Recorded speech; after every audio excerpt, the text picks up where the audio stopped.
ہو سکتا ہے۔ جی جز نمبر 10، کم جب اسم کے آخر میں ہو تو ترجمہ تمہیں کیا جاتا ہے۔ ہاں جی بتائیں جی، یہ صحیح ہے، اسم کے آخر میں تمہیں، آپ کو کیسے صحیح لگا؟ یہ آپ بتاؤ۔ یہ غلط ہے، وجہ اسم کے ساتھ تمہارا، تمہاری، تمہارے ہوتا ہے اور فعل کے ساتھ تمہیں ہوتا ہے، یہ غلط ہوگا۔ شاباش۔ سوال نمبر 3، علامت پہچان کر غلط ترجمے کو درست کریں۔ علامت بھی لکھی ہوگی، ترجمہ بھی لکھا ہوگا، لیکن غلط لکھا ہوگا، آپ نے درست ترجمہ کرنا ہے۔ جی دائیں جانب الفاظ ہیں، ساتھ اس کے غلط ترجمہ ہے، علامت کو دیکھیں اور درست ترجمہ بتائیں۔ عندہ، جی بیٹا آپ بتاؤ۔ اس کے پاس، یہ غلط لکھا ہوا ہے، درست کیا ہے؟ اس کے پاس۔ شاباش۔ طعام کا، کھانے کی طرح، جی بتائیں۔ طعام کا، تیرا کھانا، شاباش، درست ہے۔ خلق کا، خلق کا، ہاں جی، اس نے پیدا کیا مجھے، کون بتائے گا؟ بتا دیں، آپ ہی بتائیں۔ اس نے پیدا کیا تجھے، شاباش، تشریف رکھیں۔ صراطی، تیرا راستہ، صراطی، جی آپ بتا دیں۔ میرا راستہ اس کا ترجمہ ہونا چاہیے، یا اسم کے ساتھ آئی ہے ترجمہ میرا، میری، میرے، یا اپنا، اپنی، اپنے کیا جاتا ہے۔ علمھا، اس مذکر کا علم، جی صحیح ترجمہ؟ اس مؤنث کا علم، شاباش۔ قلوبنا، تمہارے دل، صحیح ترجمہ کریں، بتائیں، ذرا اونچا بولیں۔ ہمارا دل، کیونکہ قلوب جمع ہے، اسم ہے، تو اس کے ساتھ ہمارا، ہماری، ہمارے ترجمہ ہوگا۔ ارحمہما، ہم پر رحم فرما، جی ترجمہ درست کریں۔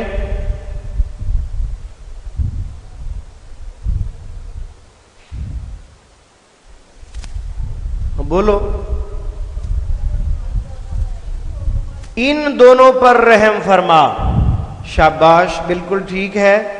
ہما فعل کے ساتھ آیا ہے، ترجمہ ان دونوں ہی کریں گے۔ یہدیکم، وہ ہدایت دیتا ہے تجھے، ہاں جی آپ بتائیں۔ ہاں وہ ہدایت دیتا ہے،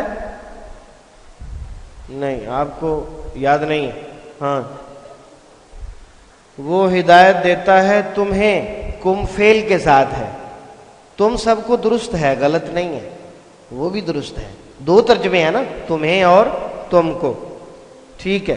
یہدیکم، وہ ہدایت دیتا ہے تمہیں یا تم کو، ایک ہی بات ہے۔ ظلمتم، یہ لفظ ظلم سے نکلا ہے، ترجمہ ان سب نے ظلم کیا، ترجمہ درست کریں، جی تم سب نے ظلم کیا، شاباش، جی قتلتموہم، انہوں نے قتل کیا، قتلتم، تم، واو اور پھر ہم، کریں ترجمہ۔ تم سب نے قتل کیا انہیں، تم سب نے قتل کیا انہیں۔ سوال نمبر 4، خالی جگہ پر کریں۔ کاف زبر کا اگر اسم کے آخر میں ہو تو ترجمہ کیا جاتا ہے، کیا ترجمہ کریں گے بیٹے؟ کاف زبر کا اسم کے آخر میں ہے، کاف زبر کا، تیرا تیری تیرے یا اپنا اپنی اپنے ترجمہ کیا جاتا ہے۔ سوال نمبر 2، سوال نمبر 4 کا جز نمبر 2، علمتنا کا ترجمہ ہے، کیا ہے؟ علمتنا، جی بتائیں۔ تو نے سکھایا ہمیں، تو نے سکھایا ہمیں، تا کا معنی تو نے ہو گیا اور نا فعل کے ساتھ آیا اور ساتھ زبر بھی موجود ہے۔ زبر زیر ہوگی تو ترجمہ ہمیں، زبر زیر نہیں جزم ہوگی تو ترجمہ ہم نے۔ یہ تو ماشاءاللہ بہت پرانی باتیں ہو چکی ہیں، اب کیا خیال ہے؟ 10 سبق پڑھ لیے آپ نے، بہت زیادہ علمی خزانہ آپ کے علم میں آ چکا ہے۔ تو انشاءاللہ اگلے 5 سبق پڑھ کر تقریباً 70+ % جو ہے آپ کو ترجمہ قرآن آٹومیٹک انشاءاللہ سمجھ آنا شروع ہو جائے گا۔ جی، احدکما کا ترجمہ ہوتا ہے، احدکما، ترجمہ کریں جی،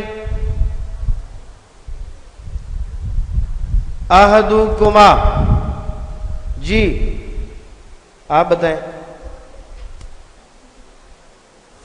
ان دونوں میں سے، تم دونوں میں سے، شاباش، ٹھیک ہے، تم دونوں میں سے ایک، کما اسم کے ساتھ آیا ہے، ترجمہ تم دونوں ہی کریں گے۔ جز نمبر 4 ربی کا ترجمہ ہے اور ربنا کا ترجمہ ہے، ربی، ربنا۔ جی بیٹے آپ بتاؤ پیچھے، ہاں جی۔ ربی کا ترجمہ ہے میرا رب اور ربنا کا ترجمہ ہے ہمارا رب، شاباش، تفضل۔ جز نمبر 5 اگر ہم کے بعد ال والا اسم ہو تو اس میں کا مفہوم ہوتا ہے، کس چیز کا مفہوم ہوتا ہے؟ جی آپ بتا دو۔ تشبیہ کا، سوچ لو، ہاں بیٹے، تاکید کا، شاباش، تاکید کا مفہوم ہوتا ہے۔ اس میں بات میں زور ڈالا جاتا ہے تاکید کے لیے اور ترجمہ ہی کیا جاتا ہے۔ تشبیہ کا مفہوم ایک بچہ بتا رہا تھا، بیٹا وہ اس وقت ہوتا ہے جب کاف زبر کا اسم کے شروع میں آئے۔ یہ ہم اور ال ہے، اس کے ساتھ ایسا کوئی شک بھی نہیں پڑنا چاہیے۔ ہم کے بعد ال تاکید کے لیے ہوتا ہے۔ جز نمبر 6 علامت تم کے بعد کوئی اور علامت لگانی ہو تو درمیان میں کا اضافہ کرتے ہیں، جی